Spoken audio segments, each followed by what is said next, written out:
Tajjeb l-ewwel nett nittama li tinsabu tajbin u nittama li jekk dan iż-żmien li qed ikun żmien li nimpenjaw b'mod l-iktar sabiħ u b'mod anke wkoll mill-iktar bilanċjat. U llum li se nkunu qegħdin nagħmlu proprju se nkunu qegħdin niġu fl-aħħar ta' dan is-suġġett ta' waves. Jekk tiftakru ftit jekk nagħmlu reviżjoni ta' malajr hekk ħafif ħafif. Konna rajna daqsxejn meta nitkellmu fuq waves fil-physics xi tfisser rajna d-differenzi ta' waves bejn transverse u longitudinal waves. Imbagħad jekk tiftakru ftit konna naraw partijiet ta' wave.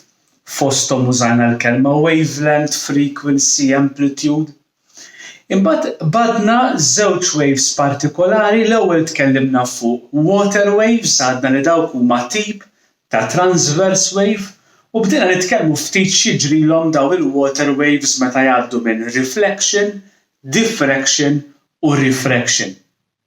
Imbagħad fl-aħħar lezzjonijiet li kellna bdejna ħadna eżempju ta' longitudinal wave meta bdejna nitkellmu kif għandi warajja dwar sound waves. U llum proprju se nkunu qegħdin nagħmlu l-aħħar lezzjoni marbuta ma' sound waves u wkoll l-aħħar lezzjoni marbuta ma' waves. Imma jekk il-bambin irid is-sena d-dieħla meta nkunu qegħdin fil-Form 4 se nkunu qegħdin nitkellmu fuq tipi ta' waves oħrajn illi fil-verità konna ħanitkellmu dwarhom ukoll din is-sena fejn jidħol light waves. Imma dawk ħanitkellmu fuqhom imbagħad is-sena d-dieħla u nispjegawlkom aħjar kif se nkunu qegħdin nimxu. Imma xi ftit affarijiet marbutin ma' sound wave. Fl-aħħar lezzjoni jekk tiftakru ftit, konna tkellimna dwar ishom properties ta' sound wave. Konna għedna li sound waves huma longitudinal waves, għedna li dawn jgħaddu minn post tal ieħor grazzi għal materjal, għal particles fil-materjal, għalhekk is-sound jgħaddi minn solid, minn liquid, minn gas. Imbagħad konna rajna d-differenzi bejn frequency u amplitude meta jiena jkolli sound waves, għedna li dawn it-tnejn huma r-raġuni wara li nisma' volume differenti, sound ta' loudness differenti, għedna li dak huwa responsabbli l-amplitude, u għandna mbagħad id-differenza fin-nota jew fil-pitch li dik tagħmel id-differenza jagħmilha proprju l-frequency, il-frekwenza, the number of waves in 1 second. Illum fejn jidħol sound wave ħankunu qegħdin nagħlqu ftit billi ħanaraw ishom 3 punti. L-ewwel waħda hija li se nippruvaw insibu l-ispeed tas-sound. Iġifieri s-sound fil-verità kemm jiġri fl-arja. Jekk inti bħalissa qed tisma' din il-lezzjoni permezz ta' headphones permezz ta' speakers, is-sound x'ħin joħroġ mill-ispeaker kemm se idum jiġri biex jasal għal ġew idnejk u inti tisimgħu. Kieku bħalissa kieku din qegħdin nagħmluha fl-iskola, dan proprju anke wkoll ikollna esperiment li ħankunu qed ukoll nispjegaw hawnhekk. Mela dik hija l-ewwel waħda. It-tieni imbagħad se naraw dawk li ngħidulhom echoes jew eku bil-Malti, bħal meta inti tidħol ġo xi kamra vojta, tibda titkellem u terġa' tisma' il-vuċi tiegħek wara ftit. Din ħanitkellmu fil-verità xi jkun qed jiġri. Imbagħad l-aħħar waħda forsi hija kelma li ġieli smajni jew ħanitkellmu daqsxejn dwarha wkoll se naraw ftit dwar dak li ngħidulu ultrasound. Imma l-ewwel ejjew nitkellmu ftit dwar the speed of sound.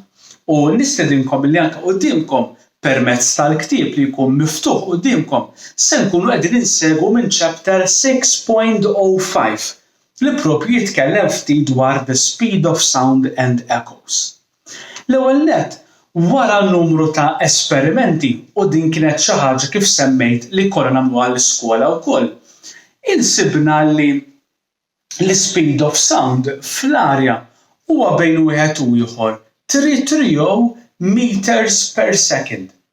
Jiġifieri għal kull sekonda li tgħaddi is-sound ikun mexa 330 metru. Mela jekk issir splużjoni bħalissa, sekonda wara is-sound ikun ġew wasal 330 metru il-bogħod minn fejn kellek l-isplużjoni. Jew inkella kien hemm splużjoni mbagħad smajta daqsxejn wara ftit sekondi wara, dak ifisser li s-sound ikun ħal ħin biex ikun jimxi. Il-fatt din hija l-kelma speed hekk tfisser ġveru kemm jiena kapaċi nagħmel distanza f'ħin partikolari.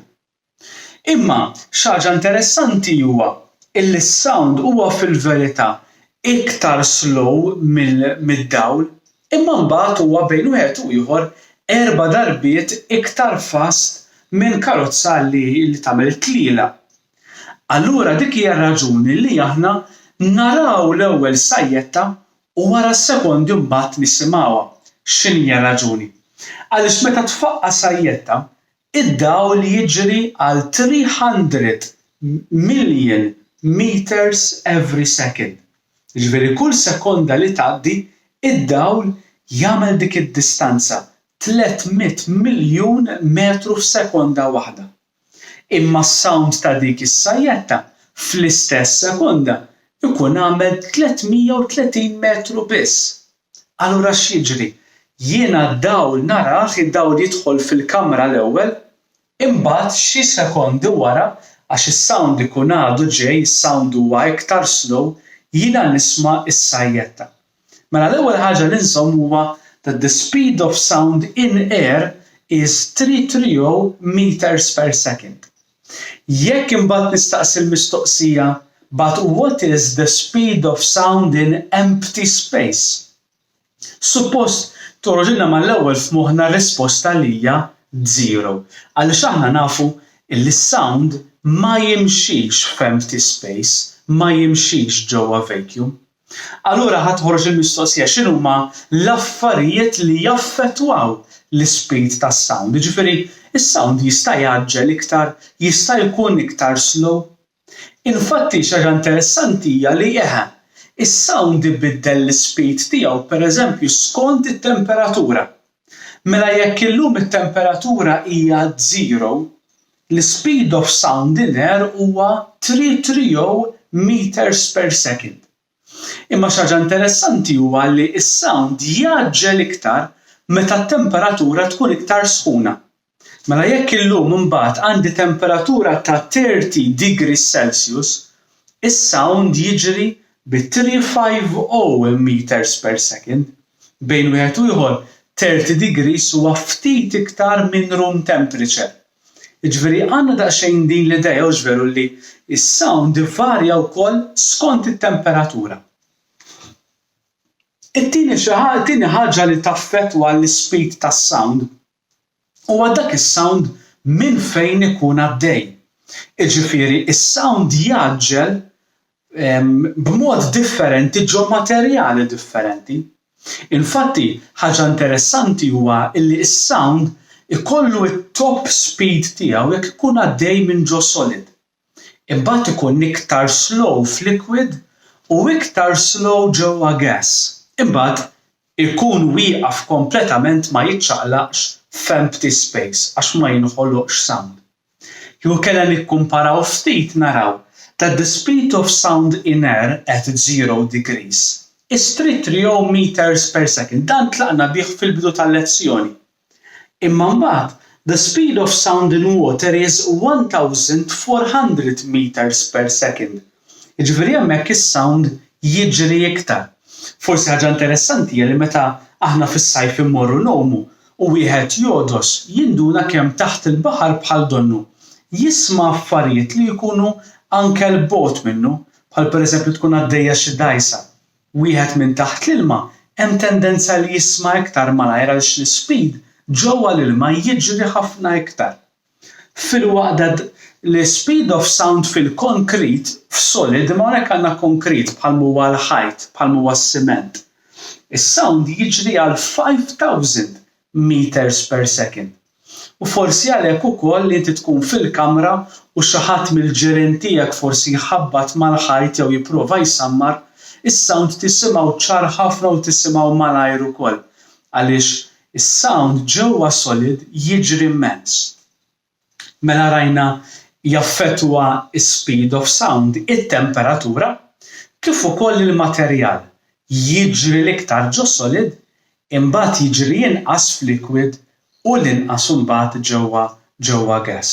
Ovvjament ġewwa vacuum l-speed of sound ikun 0 għaliex hemmhekk ma jimxiex. Imma tajjeb li nżommu f'moħħna wkoll it-tielet ħaġa huwa illi l-speed of sound ma jiddependix, ma jinbidilx skont il-pressjoni tal-arja. Jiġifieri jekk il-pressjoni tal-arja tinbidel, pressjoni għolja jew baxxa, dan rajna li ma jħallix effett fuq l-speed tas-sound tagħna. Mela jaffettwaw l-speed of sound iż-żewġ affarijiet, it-temperatura u l-materjal skont xi jkun, jekk hux solid l-iktar liquid inqas gas huwa l-inqas imbagħad. Allura forsi l-mistoqsija tiġi aħna nistgħu nikkalkulaw we measure the speed of sound. Nistgħu aħna ngħidu wara ħanipprovajna nara ftit kemm veru jiġri. Issa fil-laboratorju aħna jkollna apparat li ħanaraw hawnhekk. Mentri fil-verità tkun daqsxejn diffiċli għaliex minkejja li jidher żgħir in-numru 3 meters per second, imma mhuwiex xi żgħir ħafna. Jekk qed nitkellmu 3 meters per second biex ikollna ftit idea, qegħdin ngħidu li f'sekonda minn issa s'issa il-sound ikun mexa il-ground tal-iskola kważi 3 darbiet. Dak huwa 3 meters per second. Allura x'hemm bżonn jien biex bejn wieħed ieħor nikkalkula hekk l-speed of sound. Fil-physics għalkemm di ħansemmuha fil-form 4 imma min anke wkoll forsi mitla ta' karozzi jew ta' ċertu sports. Jekk jiena nitkellem fuq speed, jekk qed nitkellem fuq veloċità kemm oġġett qiegħed jaġġel, jiena x'inżomm f'moħħi? Inżomm f'moħħi żewġ quantities li huma id-distanza u l-ħin. Infatti jekk aħna naraw tlielaq pereżempju x'jagħmlu jkollok id-distanza 100 metru u x'nikkalkulaw dak l-atleta dak il-100 metru f'kemm jagħmilhom bħala ħin. Il-fatti tantu hekk illi aħna nikkalkulaw l-speed ta' oġġett in meters every second, jew inkella nużaw il-kelma meters per second. Il-karozzi pereżempju ġieli jużaw kilometers per hour jew miles per hour. Allura jiena biex inkun nista' nikkalkula l-speed tas-sound f'dan il-każ, għandi bżonn dawn iż-żewġ quantities. Għandi bżonn inkun naf x'distanza qiegħed jimxi s-sound. Imbagħad għandi bżonn il-ħin, jiġifieri dak is-sound kemm se jdum biex jimxi dik id-distanza. Allura jeżisti dan l-apparat illi huwa sempliċi fil-verità, huwa apparat li aħna l-iskola għandna. Prattikament x'fih dan l-apparat? L-apparat fih żewġ microphones. Għandna mic A, dak huwa l-ewwel wieħed, u għandna mic B, it-tieni wieħed. Illi dawn qegħdin ċertu distanza l bogħod. Pereżempju f'dan il-każ, mic A qiegħed metru għax dik hija meter ruler il-bogħod minn mic B. Mela jekk qed tinnutaw ftit, ġa għandna l-ewwel quantity, id-distance nafuha. Il-kwantità tad-distanza minn hawn sat-tieni mic. Imma mbagħad hemm ġara interessanti wara dawn il-microphones qegħdin imqabbdin ma' dak jgħidu millisecond timer. Jiġifieri x'se jkun qed jiġri? Dak it-timer qiegħed imqabbad ma' mic A, hekk kif ħajgħaddi s-sound minn ġo mic A se jibda l-ħin. Imbagħad is-sound se jimxi, x'ħin jasal f'mic B, mic B għandu l-biċċa xogħol li dak il-ħin waqfu. Mela innutaw ftit, għandi dawn iż-żewġ quantities. Għandi l-kwantità tad-distanza minn hawn saw billi nuża l-meter ruler. Imbagħad għandi it-tieni kwantità li hija l-ħin billi nuża dan il-millisecond timer. Allura jien se naqbad biċċa ħadida jew biċċa njama, se nagħti daqqa ħdejn mic A, mic A x'ħin jisma' dak is-sound se jqabbad mal-ħin u jibda l-ħin, is-sound se jimxi mal-kamra kif jasal ħdejn mic B dak il-millisecond timer sejjer jieqaf. U se nnutaw l-importanza ħafna li jkollok dan it-tip ta' apparat għaliex aħna bħala bnedmin hija veru diffiċli li inti tipprova taqbad meta xi ħadd qed jagħti daqqa fuq ħadida u tisma' is-sound għalhekk millisecond għax verament hija fraction of a second kemm se jkun qiegħed jimxi minn naħa l-oħra. Imbagħad li se nkunu qegħdin nagħmlu, se nkunu qegħdin nużaw din il-formula li fil-physics hija importanti ħansemmuha aktar is-sena d-dieħla, għaliex aħna nafu that speed depends on how much distance is covered in a particular time. Jew inkella formula magħrufa ħafna u ħafna minnkom anke jafuha li mhumiex anke wkoll fejn jidħol hemm physics li tiġi the speed of sound is the distance covered in a particular time. Issa se nkunu qegħdin nitkellmu ftit fuq parti oħra li hija fuq echoes.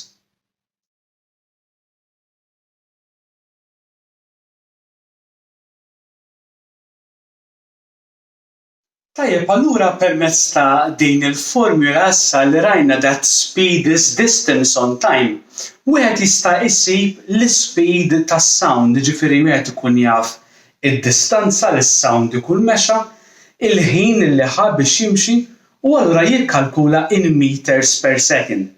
Tajjeb tkunu tafu dik il-formula tista' tuża biex issib l-speed ta' kwalinkwa ħaġa, tkun taf id-distanza dak l-oġġett ikun mexa u l-ħin, imma dik hija xi ħaġa li ħansemmuha aktar fil-form 4 jekk il-bambin irid. Illum mbagħad ħankomplu nitkellmu ftit dwar it-tieni effett dak ngħidulu l-echo jew eku. Forsi ġieli dħaltu ġo xi post, ikun kamra vojta, jew inkella pereżempju jkun hemm xi bir, meta kont żgħir kont naqbad il-bir ta' dar u terġa' tisma' l-leħen tiegħek. Jew inkella forsi ġieli rajtu xi film jew xi ħadd minnkom kien qed imsiefer qalb il-muntanji jgħajjad xi għajta u wara ftit jerġa' jisma' l-istess leħen tiegħu qisu reġa' ġej minn x'imkien. Fil-verità dak xi jkun ġara u la qegħdin nitkellmu ftit dwar sound, hekk ħanippruvaw illi nifhmuha ftit iktar. Jekk tiftakru, meta konna bdejna nitkellmu fuq water waves, konna rajna illi il-water waves meta jaħbtu mal-ħajt jerġgħu jiġu lura, aħna konna sejjaħlu dak l-effett ta' reflection. U fil-verità li jkun dak li jiġri. Li jkun qed jiġri huwa that hard surfaces such as walls reflect sound waves. Mela jiena qiegħed nitkellem, is-sound qed jaħbad mal-ħajt u jerġa' jiġi lura. Allura meta inti qed tisma' eku, you are hearing a reflected sound a short time after the original sound. Jekk nippruvaw naraw diagram żgħira, għandna li dan it-tifel illi qiegħed jgħajjad quddiem ħajt. Mela fil-verità x'qiegħed jiġri? Għandi l-original sound illi ħireġ miexi se jaħbad mal-ħajt u jerġa' jiġi lura. Jew inkella kieku kellna narawh in form of waves, jiena għandi f'dan il-każ dan ir-raġel li qiegħed joħloq dawn is-sounds qed jaħbad mal-ħajt u dawk qegħdin jiġu jirriflettu lura. Issa interessanti huwa illi sakemm dan il-persuna jaħbad is-sound tiegħu mal-ħajt u jerġa' jiġi lura, ikun għadda ftit tal-ħin.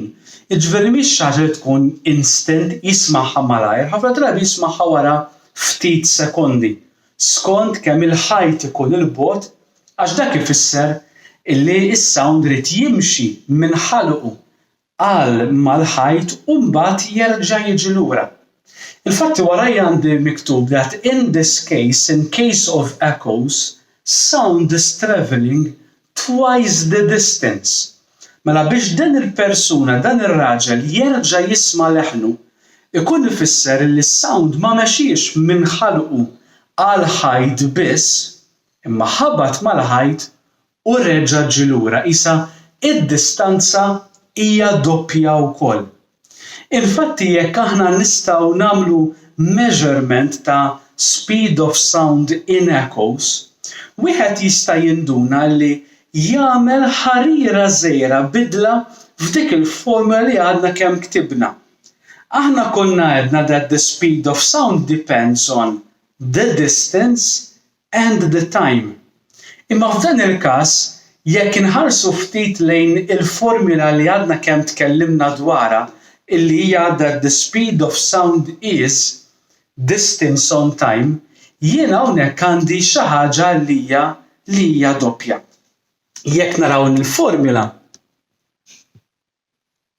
li hija din speed is distance on time, hemm bżonn ta' bidla żgħira. Għaliex? Għaliex hawnhekk għandna twice the distance. Mela jekk jiena ngħid tara id-distanza hija 30 metru. Fil-verità mhux eżattament 30 metru, għandi 30 metru minn ħalq dan il-persuna għal ħajt and another 30 meters lura. Allura jiġi distance times 2. Forsi jekk nitkellmu ftit dwar l-eku ngħidu iva dik hija xi ħaġa li narawha ġo kamra vojta jew ġo bir kif semmejna ġo ċertu postijiet. Ma tajjeb tkunu tafu li l-eku fil-ħajja ta' kuljum fil-verità jintuża ħafna.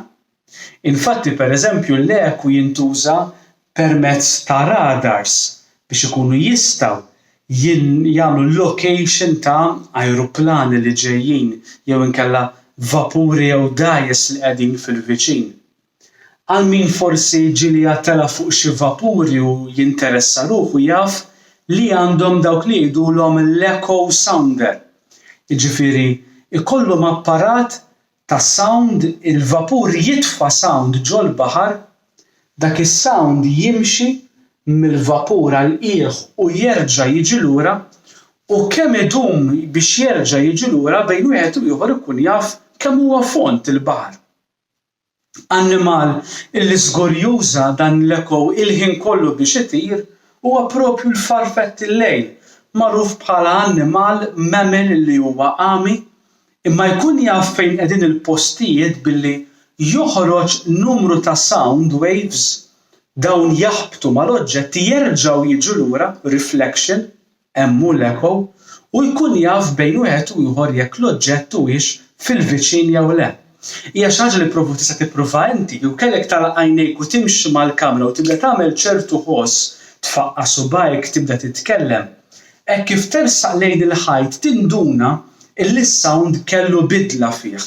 Għaliex ġie reflected iktar malajr jew iktar iktar skont jekk huwiex viċin jew il-bogħod.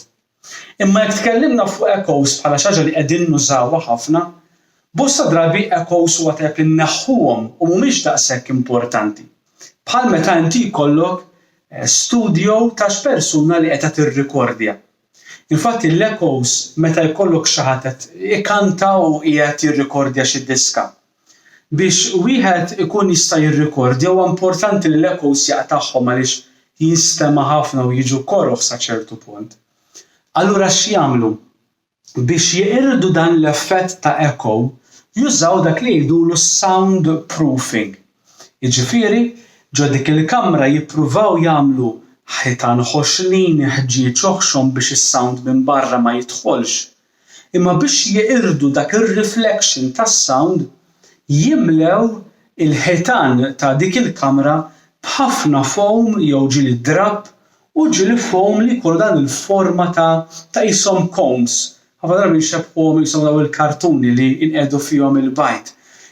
U permezz ta' dak it-tip ta' shapes, ir-reflection issir imma ma tkunx unita u allura ma jkunx hemm dan l-echo. Għadna kemm semmejna il-farfett il-lejl, għadna kemm semmejna echo sounder bħalma huwa dak tal-vapur, għandna hawnhekk tip ta' apparat li jagħtik measurement ta' ħajt kemm huwa il-bogħod jew kemm huwa twil billi jitfa' sound pereżempju. Imma interessanti huwa forsi wieħed jistaqsi. Imma jiena waqt li nkun miexi u nara farfett il-lejl qatt ma smajtu jagħmel ħsejjes jew inkella qatt ma smajt vapur jagħmel ħsejjes jew inkella dan it-tip ta' sensor. Allura kif qegħdin nitkellmu li hawn dak li jgħidulhom sounds. U hawnhekk fejn ser indunu għal l-aħħar ħaġa marbuta ma' sound. Dak li ngħidulu ultrasound. Ħalli nduru daqsxejn għalih.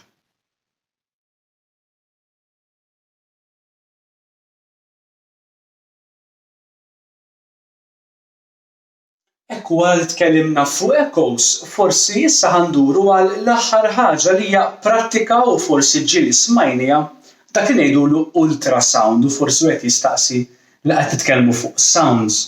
Il-kelma ultrasound hija forsi marbuta.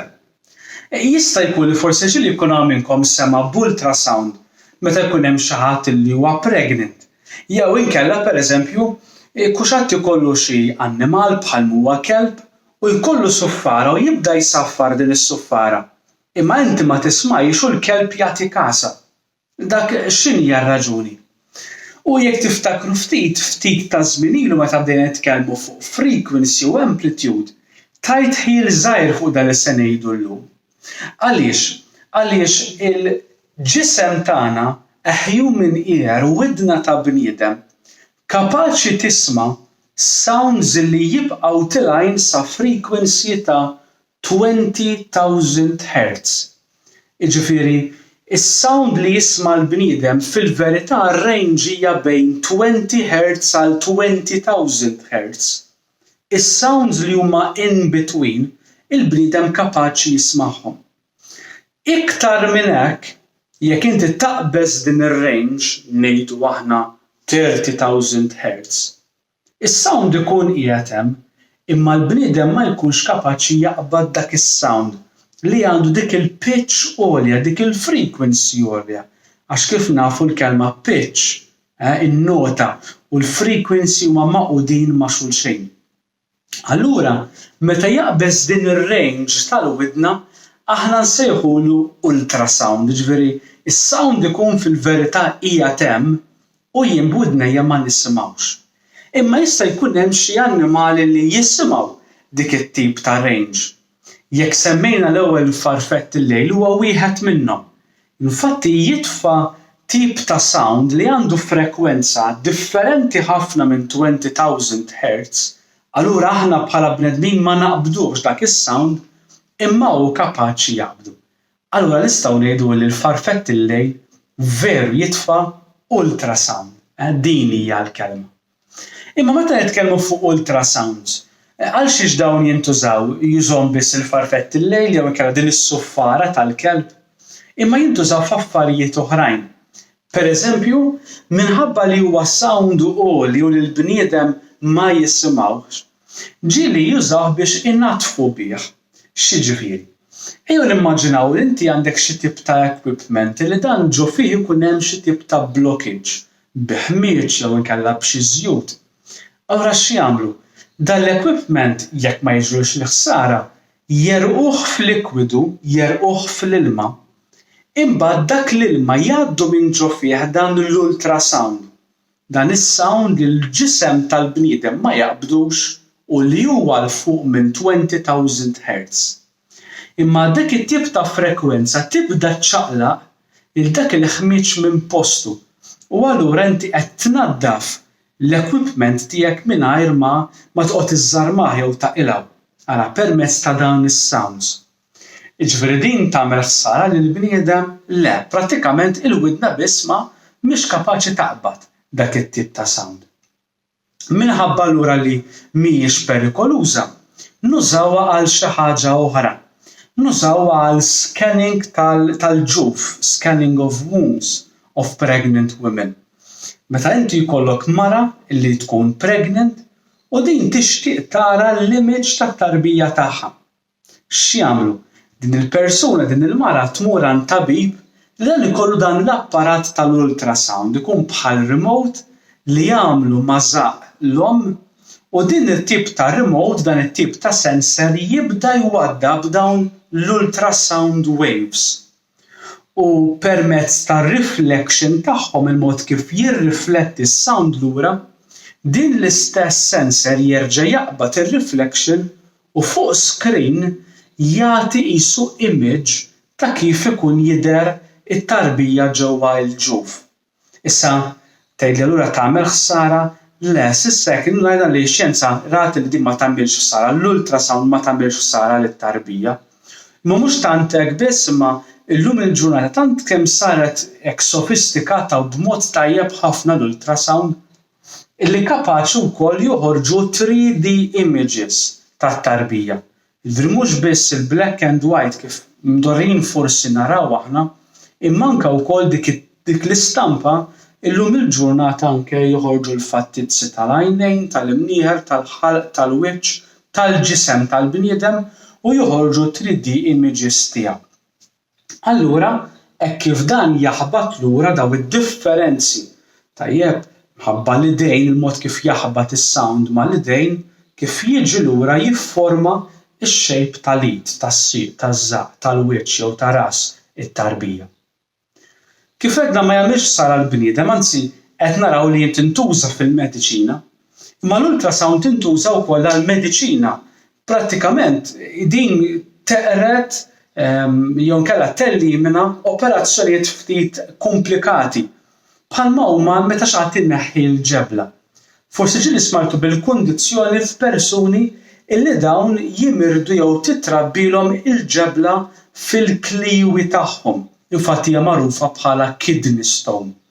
Hija kundizzjoni sfortunatament komuni u wieħed irid joqgħod attent x'jiekol għax ċertu ikel hemm ċans illi jrabbi din it-tip ta' kidney stone ġewwa l-kliwi u ħafna drabi din tkun ta' tbatija għaliex din il-ġebla tkun trid tgħaddi biex titneħħa mill-pipe tal-pipì. Allura wieħed ibati ħafna biex ikun jista' jagħmel hekk. Allura x'jagħmlu? Illum il-ġurnata il-mediċina għaqdet dawn iż-żewġ xogħlijiet tal-ultrasound f'wieħed, cleaning u scanning. Infatti x'jagħmlu permezz ta' din ir-remote jibdew jiskenjaw dar il-persuna u jsibu dawn il-kidney stones li jkunu għadhom ġol kliwi u mbagħad permezz ta' ultrasound ta' sound verament b'saħħtu li l-bniedem ma jisimgħux dawk il-kidney stones ifarrakhom. U allura ma tkunx daqshekk kbira u daqshekk ta' tbatija biex wieħed ikun jista' jagħmel toilet u jkun jista' jneħħihom ukoll. Mela innutaw ftit l-użi kemm huwa importanti ħafna użżeru l-ultrasound. Semmejnieh meta tkellimna ftit dwar echoes. Infatti hawnhekk għandi stampa ta' vapur li qiegħed juża proprju ultrasound qed iwaddab sound ġol baħar dak is-sound qed jaħbad mal-qiegħ u jerġa' jiġi lura u allura hekk kif jerġa' jiġi lura jikkalkula permezz ta' dik il-formula speed equals distance on time iżomm f'moħħu id-distanzija doppja ikun jaf il-fond tal-baħar kemm hu. U allura wieħed isir jaf jekk huwiex ġej f'post li huwa baxx, jekk hemm xi blata ftit kbira, jekk hemmx pereżempju submarines li għaddej taħtu, jew inkella xi qatt ta' ħut li forsi għaddejja minn taħt dak il-vapur.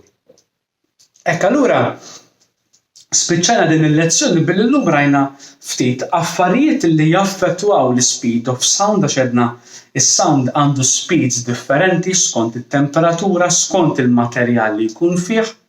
Rajna mod kif nistgħu nikkalkulaw l-speed of sound, użajna anke wkoll formula speed is distance on time, imbagħad rajna żewġ affarijiet oħrajn.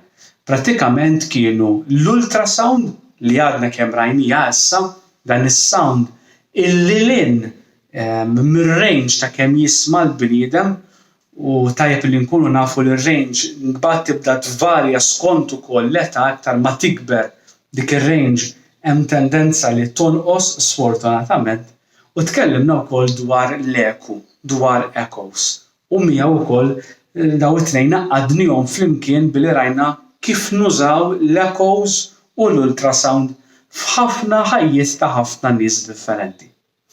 Jekk il-bambin irid issa mid-darba li jmiss, se nkunu qegħdin spiċċajna issa dan is-suġġett ta' waves, se nkunu qegħdin nibdew suġġetti ieħor li ħanitkellmu dwaru jekk il-bambin irid matul il-ġimgħa d-dieħla, hekk nagħmel daqsxejn enfasi żgħira fuq żewġ affarijiet.